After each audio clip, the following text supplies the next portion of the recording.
Fala Fogão, tá começando a primeira edição do Radar Alvinegro nessa segunda-feira, 16 de setembro. É chegado o momento, semana de Copa Libertadores. Foco total no São Paulo, pra gente poder seguir firme e forte nessa nossa caminhada em busca da glória eterna. Nessa quarta-feira, 9h30 da noite, no estádio Newton Santos, o Glorioso vai em busca de uma vitória para poder abrir vantagem nessa eliminatória. E a gente sabe muito bem como é importante abrir vantagem em confrontos como esse. Na Libertadores e na Copa do Brasil tivemos duas situações distintas, né? Contra o Tricolor Baiano no Rio de Janeiro, 1-1. E lá na Fonte Nova, diante de tudo que aconteceu, acabamos eliminados.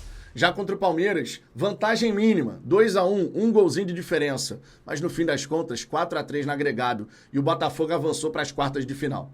Na etapa anterior da competição continental, eliminamos o Palmeiras, o São Paulo eliminou o Nacional do Uruguai. Fora de casa, fez um jogo para empatar mesmo. 2 finalizações apenas, 65% de posse de bola. Manteve ali a troca de passes, mas não agrediu. Estava satisfeito com o empate, justamente porque acredita que jogando no Morumbis, diante da sua torcida, vai conseguir resolver. E de repente, contra o Botafogo, vai seguir a mesma lógica. O São Paulo no Rio de Janeiro mais precavido, tentando ali uma transição. Claro que o Botafogo tem que estar muito atento para evitar esse tipo de situação. A gente realmente tem que ter um plano de jogo muito bem estruturado. Os nossos atletas têm que estar muito concentrados, porque nesse tipo de confronto, cada detalhe conta. Essa é a grande realidade. Cada pensamento do Arthur Jorge versus do Zubeldia pode fazer a diferença. Cada tomada de decisão, cada movimentação, o encaixe das peças, tudo vai fazer a diferença. E o Botafogo, verdade seja dita, comparando a maneira como as duas equipes vêm atuando, o Botafogo tem vantagem nesse aspecto. Jogando em casa, portanto, a gente precisa ser agressivo, mas equilibrado. Isso é absolutamente essencial. O São Paulo no fim de semana, o Zubeldia poupou todo mundo. Não é modo de falar. O São Paulo jogou contra o Cruzeiro no Mineirão com todos os reservas. Até o Jandrei, até o goleiro foi poupado. Isso claramente sinaliza que o Zubeldia está focando a sua atenção, né, o foco máximo ali na Libertadores. Justamente porque é uma chance de título que eles têm nessa temporada. O Zubeldia sabe disso. Para ganhar um brasileiro, cara, vai ser muito difícil imaginar o São Paulo dando uma arrancada extraordinária e tal. Mas na Libertadores mata-mata, tudo é possível. Então ele poupou todos os titulares, só que aí aconteceu um fenômeno interessante e curioso. O São Paulo não ganhava uma partida fora de casa no Brasileirão desde o dia 3 de julho, quando venceu lá na Liga Arena o Atlético Paranaense. E agora, nesse fim de semana, venceu o Cruzeiro por 1-0. E aí eu fui acompanhar alguns youtubers são paulinos, justamente para poder pegar uma visão ali, tanto de quem estava falando no vídeo, quanto dos torcedores nos comentários. E os caras foram unânimes. Primeiro, Zubeldia, esse é o sistema tático. São Paulo contra o Cruzeiro, jogou num 3-4-3 com 2 pontas, tá? 2 pontas abertas ali, o André Silva fazendo o centroavante. Um desses pontas, inclusive, o William Gomes, 18 anos de idade, muito elogiado pela torcida do São Paulo, dizendo que ele tem que ser titular, não dá para o Luciano continuar no time. O Lucas Moura tem jogado mais aberto, o Luciano na função de um 10, não está funcionando, tá? Na visão até dos torcedores do São Paulo. E o William Gomes, na visão da galera, teria que ser o titular.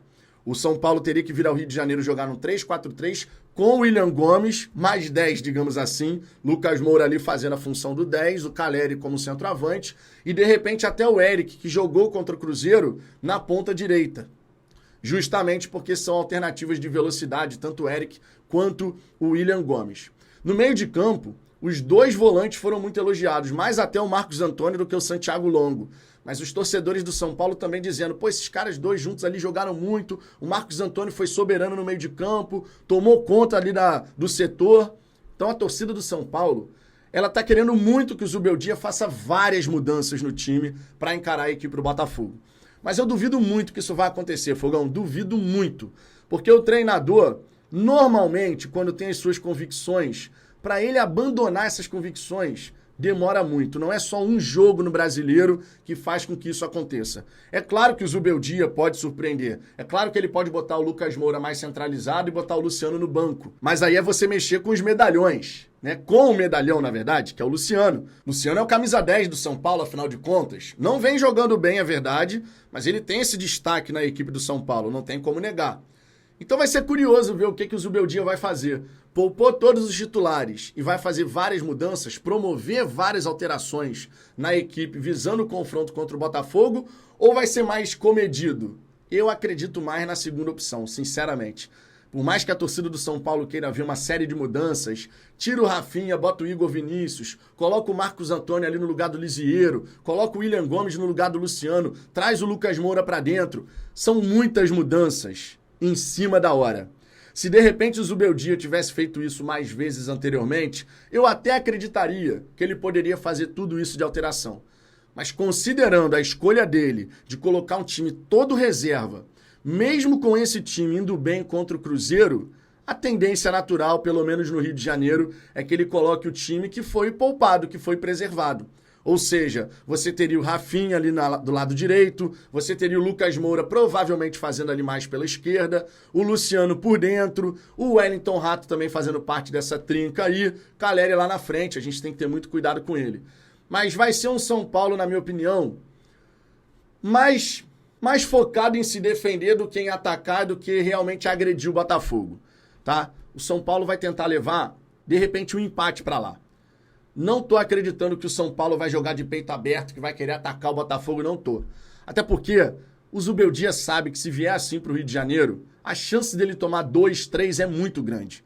E vou falar pra você, se ele jogar com 3 zagueiros, a chance da gente encontrar espaço já é muito grande. Porque vamos combinar? Quantas vezes o Zubeldia, que vem jogando num 4-2-3-1, deve ter treinado de fato assim com afinco um 3-4-3 ou um 3-4-2-1, se você quiser uma outra nomenclatura. Quantas vezes um sistema com 3 zagueiros precisa ser muito bem praticado, porque senão os espaços entre o ala e o zagueiro ficam muito gritantes. E o Botafogo, quando enfrentou equipes com 3 zagueiros, foi bem. O primeiro tempo contra o Corinthians, onde o Botafogo estava ligadaço no jogo, foi um amasso nosso. Poderia ter sido 2-3 ali. Não foi porque a gente desperdiçou algumas oportunidades. O Hugo Souza também fez várias defesas importantes. Contra o Palmeiras, a mesma coisa. Quando a gente jogou contra o Palmeiras, eles com 3 zagueiros, o Botafogo também soube explorar os espaços. Se o São Paulo vier com 3 zagueiros, com o seu time titular, aquele time que vem jogando habitualmente, que fora de casa tem grande dificuldade de obter resultado, cara, vai ficar muito favorável. Então eu entendo o que está se passando na mente dos youtubers são paulinos e dos torcedores do São Paulo de modo geral. Nos vídeos que eu pude assistir, foram 4 canais que eu vi os conteúdos e tal, o que estava sendo falado no pós-jogo contra o Cruzeiro, para poder entender, né, como é que os caras enxergaram a partida. E era unanimidade, irmão. Se o Zubeldia fizer o que habitualmente vem fazendo para encarar o Botafogo, a chance do São Paulo vencer, seja no Rio de Janeiro, seja lá no Morumbi, diminui consideravelmente. Já se o Zubeldia fizer as mudanças que a torcida acredita são necessárias, aí os caras têm uma esperança diferente. Aí os caras têm a esperança de obter um resultado positivo no Rio de Janeiro e vencer lá em São Paulo. Então é para você ver como é que estão as coisas por lá. Pra você ver como é que estão as coisas por lá. Eu tô confiante demais, cara, que o Botafogo vai fazer um grande jogo. De verdade mesmo. Tô confiante demais. Não confundir isso com soberba, achando que vai ser molezinha, que a gente vai atropelar o São Paulo. Não tô esperando não tô esperando essa facilidade, tá? Vou ser muito sincero, não tô esperando essa facilidade. Agora, que a gente tem condição de fazer uma grande partida, fazer 2 ou mais gols, por conta da qualidade do nosso ataque, do nosso banco, quanto a isso eu não tenho nem dúvida.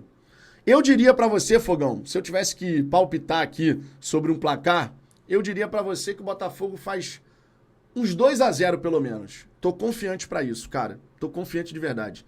O São Paulo tem essa dificuldade e, meu irmão, treinador quando tem convicção, é difícil. Ele chega a ser teimoso. E muito torcedor do São Paulo, inclusive, tá considerando o Zubeldia teimoso. Dizendo que ele tá realmente insistindo em algumas coisas que não tá dando certo, que não sei o quê. Aí tu imagina, preserva o time titular para promover 3, 4 alterações de uma vez só? Difícil imaginar, né? Bom, de repente, um dos grandes pontos fortes do Botafogo nessa eliminatória pode ser justamente a teimosia do Zubeldia. Vai que. Tá confiante, Fogão? Eu quero saber a sua opinião, então deixe seu comentário aqui embaixo, deixe seu like também, inscreva-se no canal, porque daqui a pouquinho eu tô de volta com mais conteúdo aqui no Fala Fogão. Beleza? Um grande abraço e até daqui a pouco.